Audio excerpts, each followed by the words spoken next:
Thank you for following me with my types of memory series. This is my last video regarding the different types of memory, and that is in regards to long-term memory, which compared to sensory, short-term, and working memory lasts much longer. It can last for days, weeks, months, years, or possibly a lifetime, depending on the kind of memory, and also how that person has been able to store that memory. So I've broken up the types of long-term memory first into two different chunks of explicit and implicit. And under each of those, they have their own different kinds of memory as well. So we're first going to talk about explicit memory, which is more consciously, we're more consciously aware of this kind of memory. And the two types that we're going to look at is episodic and semantic. And again, you probably won't hear these broken down quite so much in a clinical setting, but it's good to know that there are these kinds of memories because as someone is affected by aging or dementia, different kinds of memory can be affected differently. So that's why I'm breaking it up and being a little bit more specific than you might hear in most care settings. But it's good to have this knowledge in your back pocket. So breaking up explicit memory, memories that you are more aware of.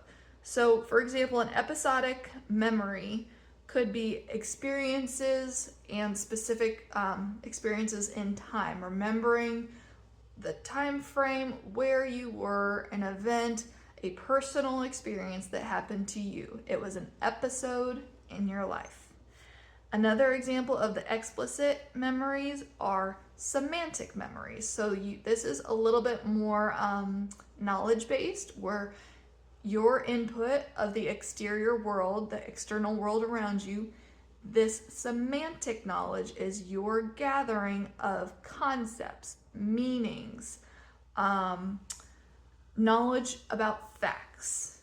And this is, something that you're more aware of. Maybe you're really good at trivia, or you have a lot of knowledge about world events, meanings, good vocabulary, things like that. And then the last kind of long-term memory we will discuss is the implicit memory. These memories, sometimes you are not conscious of. Once they are stored in long-term memory, it's just something that is in your memory that you really don't have to think about, but it's there.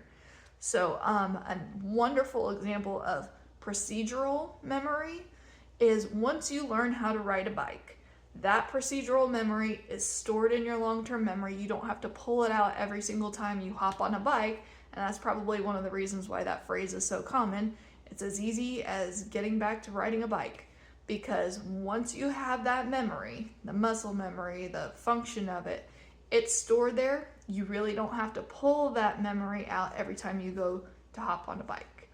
So breaking that down again, long-term memory, explicit, where you're more aware of the memories, and implicit, where you're less aware of the memories, but there's something that is still stored there.